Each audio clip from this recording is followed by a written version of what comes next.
안녕하세요. 호서대학교 소프트웨어 활용 수업입니다. 12주차 두 번째 시간 강의를 시작하겠습니다.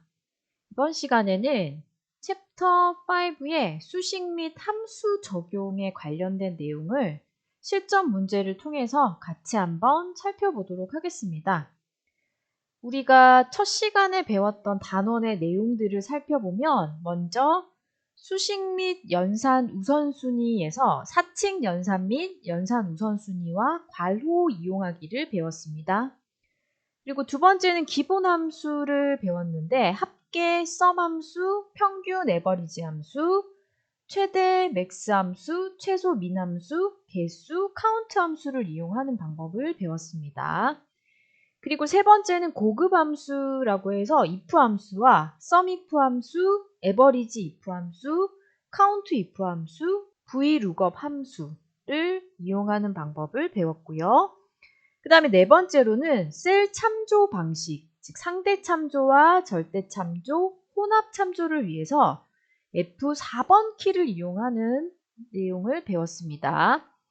그리고 마지막으로 정의된 이름, 즉 이름을 정의하고 이름 관리자 활용, 수식에서 사용하는 방법 등에 대해서 우리가 같이 한번 살펴봤는데 이 내용을 실전 문제를 통해서 다시 한번 확인을 해봅시다.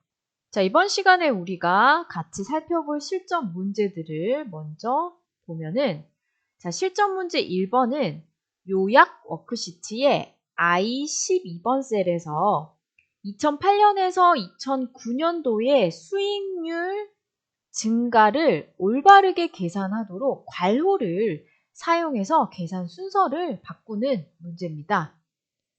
자, 실전 문제 2번은 매출액 워크시트에서 G4번 셀의 수식을 편집을 하되 수식이 G31번 셀까지 복사될 때 자동으로 올바른 셀 참조를 유지하도록 편집을 하십시오 라는 문제고요.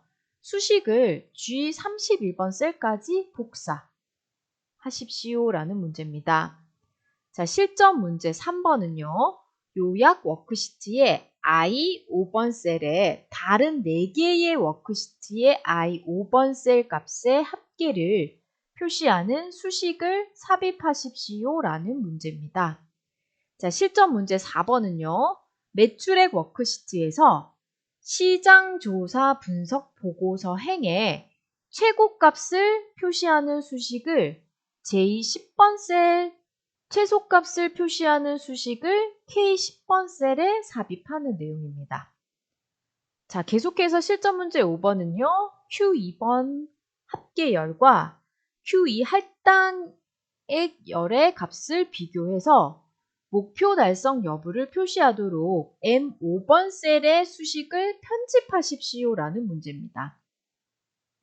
자, 실전 문제 6번은요. 목표 워크시트에서 해당 직원의 목표값만 포함되도록 직원 4의 셀 범위를 편집하십시오 라는 문제고요. 마지막으로 실전 문제 7번은 매출액 워크시트에서 기존에 정의된 이름 범위를 사용하여 주문 현황열의 평균 주문 수량을 구하는 식을 J4, 합계 열의 값을 합산하는 수식을 J6번 셀에 입력하십시오 라는 내용입니다. 자, 이번 주차의 실전 문제들은 수식이라든지 이런 연산이라든지 여기에 관련되어 있는 내용이다 보니까 조금 어려울 수도 있습니다. 그런데 강의를 차근차근 들으면서 같이 한번 해결을 해봅시다. 자, 제일 먼저 실전 문제 5-0 1번 파일을 불러와서 준비를 해주시고요. 자, 문제를 다시 한번 살펴보면 요약 워크시트의 I12번 셀에서 2008년에서 2009년도의 수익률 증가를 올바르게 계산하도록 괄호를 사용해서 계산 순서를 바꾸라는 문제입니다. 엑셀은 가장 주목할 만한 기능이 수식을 사용할 수가 있다는 거예요. 이 수식을 사용하면 편리하게 계산을 할 수 있는데 이 사칙 연산의 경우는 우리가 잘 알다시피 우선순위를 고려해야 되잖아요. 이때 필요한 경우에 괄호를 이용을 할 수가 있습니다. 자, 요약 워크시트에서 2008년에서 2009년 증가율 셀인 I12번을 선택을 해주세요. 자, 여기입니다. 자, 그런 다음에 수식 입력줄에 보시면은 여기에 수식들이 이렇게 나와요. 또는 여기를 더블 클릭하셔도 이렇게 수식을 확인을 할 수가 있습니다. 자, 여기서 2009년부터 시작해서 2008년까지는 블럭을 잡아줘야 되잖아요. 왜냐하면 빼기가 먼저 시행이 되면 안 되기 때문에. 자, 여기서 앞쪽에 괄호를 넣고요. 그 다음에 뒤쪽에 나누기 앞에다가 괄호를 닫습니다. 자, 그런 다음에 엔터를 치면은 값이 124.44%가 나와요. 그럼 원래는 얼마였어요? 원래 값은 이렇게 나와 있습니다. 계산값의 차이가 확연하게 두드러지죠. 자, 여기까지가 실전 문제 1번이었습니다. 자, 실전 문제 2번은 매출액 워크시트에서 G4번 셀의 수식을 편집을 할 건데 수식이 G31번 셀까지 복사될 때 자동으로 올바른 셀 참조를 유지하도록 편집을 하십시오 라는 문제고요. 이 수식은 G31번 셀까지 복사를 하면 됩니다. 이 엑셀에서는 수식 연산에 반복되는 계산을 자동 채우기 기능을 이용해서 한꺼번에 할 수 있습니다. 이때 하나의 셀이 반복적으로 이용되는 경우에는 절대 참조를 이용을 해줘요. 자, 지금 G4번 셀을 한번 클릭을 해볼게요. 위쪽에 수식을 확인을 해보시면 자, 이 4번 셀, 자 여기랑 F4번 셀을 곱하고 그리고 J3번 여기를 곱했어요. 그죠? 자, 이렇게 했을 때 하나의 셀만 사용을 하게 될 경우에는 값이 제대로 나올 거예요. 그죠? 근데 채우기를 이렇게 한번 해볼게요. 자, 나머지는 지금 값이 안 나오죠. 왜 그러냐 하면 여기를 내려보시면 참조된 셀이 여기가 되는 거예요. 즉, 첫 번째 우리가 계산했던 셀은 여기였잖아요. 근데 채우기를 할 경우에 이렇게 한 칸씩 밀려서 내려가는 거죠. 그래서 이 셀을 고정을 시켜줘야 되는데 이 고정을 시킬 때 사용되는 셀 주소는 절대 주소, 즉 절대 참조라고 이야기를 합니다. 더블 클릭해서 보시면 J3번을 고정을 시킬 거예요.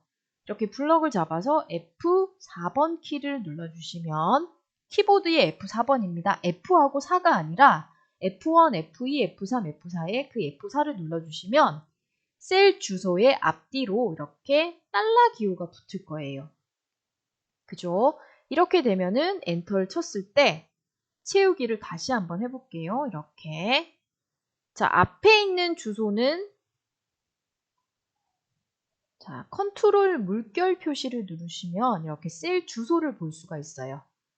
컨트롤 키와 키보드 숫자 1번 옆에 있는 물결 기호입니다.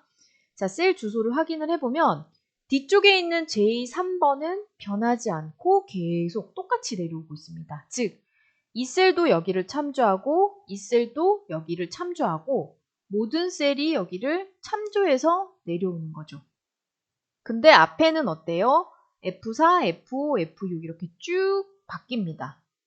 자, 엑셀에서는 이렇게 채우기 기능을 이용을 해서 하나의 셀을 계산을 하고 난 다음에 자동 채우기를 눌러서 모든 셀들을 한꺼번에 계산을 할 수 있는 게 가장 특색 있는 기능이에요. 그죠? 그래서 계산하는 기능을 쉽고 빠르게 사용할 수 있습니다. 자, 이처럼 다른 셀에 하나를 참조해서 모든 셀이 같이 쓸 때는 이렇게 달러 기호를 붙여서 절대로 변하지 않도록 절대 참조를 사용을 하는 겁니다. 자, 여기까지가 실전 문제 2번이었습니다. 자, 계속해서 실전 문제 3번을 살펴보면 요약 워크시트의 I5번 셀에 다른 4개의 워크시트의 I5번 셀 값의 합계를 표시하는 수식을 삽입하십시오라는 문제입니다. 우리가 앞에서 배웠던 기본 수식 함수에는 합계, 평균, 숫자 개수, 최대값, 최소값 이런 게 있었습니다. 동일 워크시트 내에서 계산뿐 아니라 다른 워크시트의 데이터도 함께 계산을 할 수가 있습니다. 자, 요약 워크시트를 선택해서 I 5번 셀을 선택을 해주시고요. 여기에서 수식 탭에 가서 수식 탭에 가서 함수 라이브러리 여기에 가보시면 자동 합계 화살표를 눌러서 합계를 선택을 해볼게요. 자, 그러면 가장 근접한 셀이 블럭이 잡힐 거예요. 그죠? 자, 여기서 I 4번을 지우고 2006에 I 5번을 눌러요. 그런다면 여기에 지금 2006에 I 5라고 나오죠. 그런 다음에 쉼표를 누르고 2007에 I 5번을 눌러요. 이런 식으로 계속 I5, 그 다음에 또 쉼표를 하고 2009에 I5를 누르고 엔터를 치면 이렇게 전체 시트의 I5번 셀에 있는 값들을 더해서 계산을 해주는 겁니다. 주소를 한번 살펴보세요. 자, 제가 크게 해드릴게요. 자, 주소를 한번 살펴보면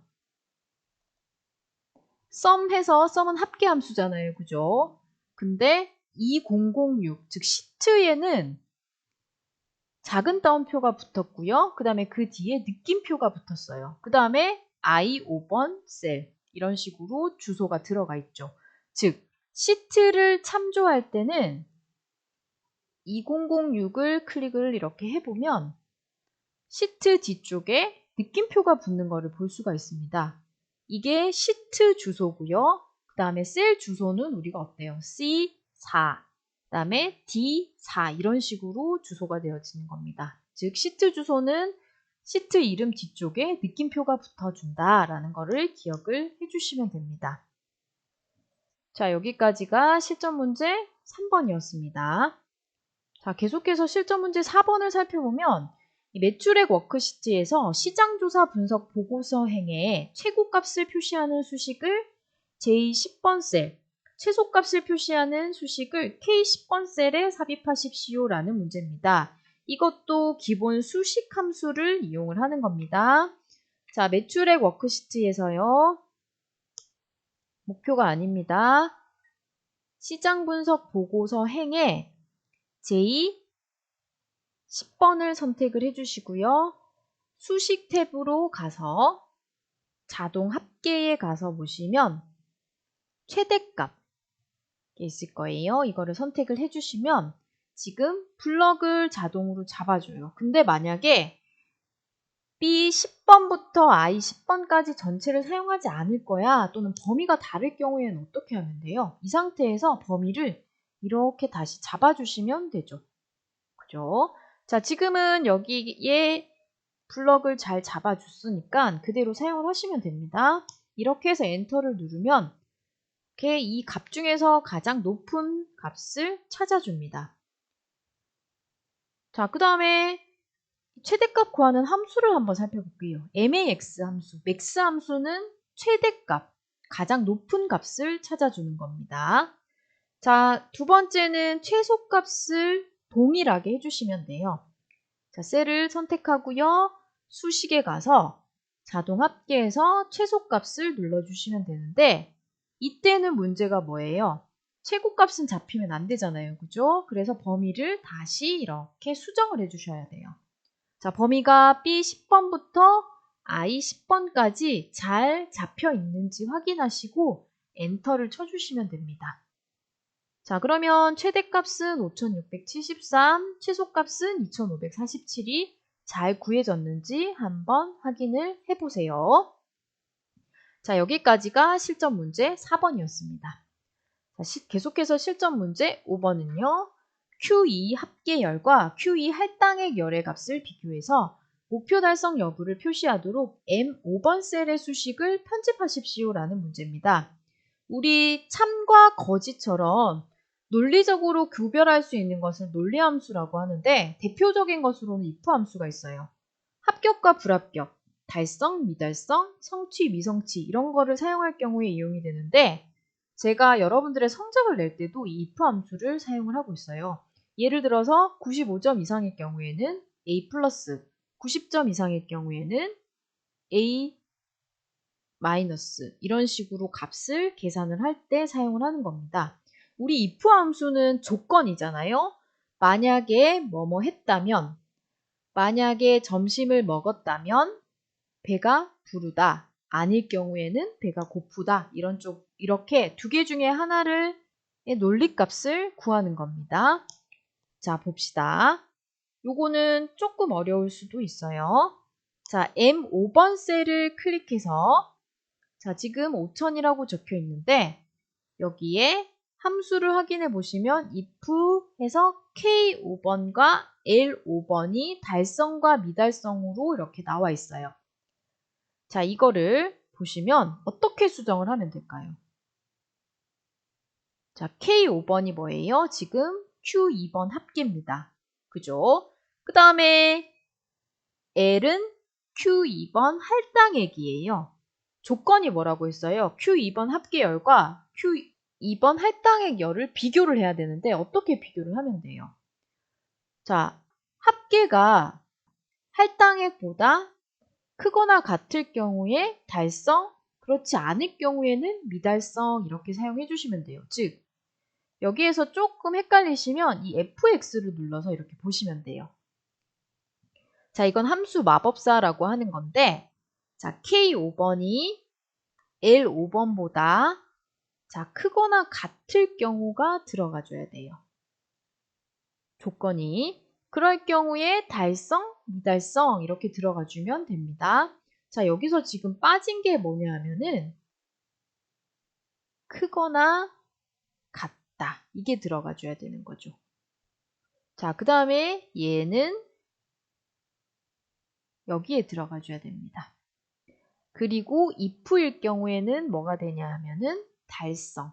그렇지 않을 경우에는 미달성이 되는 겁니다. 즉, 얘는 참일 때의 값과 얘는 거짓일 때의 값이에요. 거짓이라고 하기는 좀 그런데 값을 만족하지 않을 경우의 값이라고 생각을 하시면 됩니다. 자, 첫 번째 들어가는 게 조건이고요. 두 번째 들어가는 거는 이 조건을 만족할 때의 값, 두 번째는 만족하지 않을 때의 값이 되는 겁니다. 확인을 해볼게요. 자, 미달성이라고 나오네요. 자, 그 다음에 이럴 경우에 이렇게 쭉 왼쪽 버튼을 눌러서 드래그를 해주시면 채우기가 완성이 됩니다. 자, 이렇게 해서 수식을 사용을 해봤어요. 조금 힘들죠? 그러면 Q1번과 Q1번 할당액을 가지고 여기다가 다시 한번 해볼게요. 자, 예를 들어서 if 함수 사용을 하고요. 괄호 열고 F5번 셀이 크거나 같다. G5번 셀보다 그럴 경우에 쉼표로 구분을 해주시고 달성, 그렇지 않을 경우는 뭐라고 했어요? 미달성. 이렇게 해주시면 됩니다. 여기서 달성, 미달성은 정해진 게 아니라 내가 적고 싶은 걸 적으면 돼요. 예를 들어서 합격, 불합격이라고도 할 수가 있겠죠. 우리 판정 낼 때 합격, 불합격. 자, 이렇게 해도 됩니다. 이게 첫 번째 방법이고요. 두 번째 방법은 이 함수 마법사를 불러가도 돼요. 자, 이렇게. 자, 그러면 첫 번째는 조건이 들어가 주면 되고요. 두 번째는 참일 때의 값, 두 번째는 거짓일 때의 값. 이렇게 해서 확인 누르면 끝. A냐 B냐를 판정해주는 그런 프로그램이 되겠죠. 자, 이렇게 if 함수를 사용을 해주시면 됩니다. 자, 계속해서 실전 문제 6번을 같이 한번 살펴봅시다. 목표 워크시트에서 해당 직원의 목표값만 포함되도록 직원 4의 셀 범위를 편집하십시오 라는 문제입니다. 이 수식 계산을 보다 편리하게 할 수 있도록 이름 정의를 이용을 할 수가 있는데 이름 정의는 해당되는 영역이라든지 범위를 대표 이름으로 설정을 해놓는 거예요. 즉, 셀을 선택하는 번거로움을 조금 줄일 수가 있습니다. 자, 목표 워크시트에서 수식 탭으로 가서요. 정의된 이름, 여기 중간에 있습니다. 여기서 이름 관리자를 이렇게 누르면 이런 창이 뜰 거예요. 자, 여기서 직원 4를 선택하라고 했습니다. 그죠? 직원 4번 셀을 선택한 다음에 지금 여기가 목표의 B4번에서 이렇게 펼쳐보면 B7번에서 I10번까지로 되어 있습니다. 그죠? 얘를 편집을 하래요. 자, 편집을 눌러서 직원 4의 참조 대상을 자, 이렇게 눌러서요. 바꾸는 겁니다. 어디서 어디냐 보면 E7번에서 E10번까지 7번에서 10번까지 이렇게 블럭을 잡아주시고 자, 확인해 주시면 이렇게 수정이 됐습니다. 그죠? B에서 E로 변경이 됐습니다. 자, 닫기 누를게요. 자, 얘는 어떻게 쓰냐 하면 자, 여기를 이렇게 눌러보시면 이렇게 직원 1, 2, 3, 4, 5, 6, 7, 8이 있어요. 4번. 우리 좀 전에 수정했던 4번을 눌러보면은 여기가 이렇게 블럭이 잡힙니다. 그리고 5번, 7번. 이렇게 블럭이 잡혀져 있기 때문에 조금 쉽게 사용을 할 수가 있겠죠. 자, 그럼 우리 전체를 한번 이름을 등록을 해볼까요?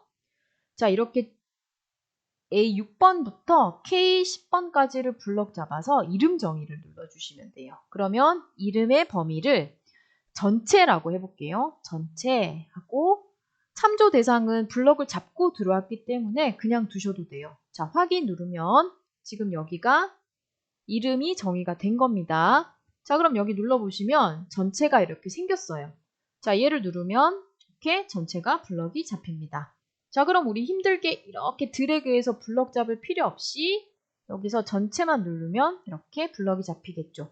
지금은 시트의 내용이 작기 때문에 크게 안 와닿을 수도 있는데 시트의 내용이 많거나 범위가 넓어질 경우에는 편하게 사용을 할 수가 있을 겁니다. 자, 여기까지가 실전 문제 6번이었습니다.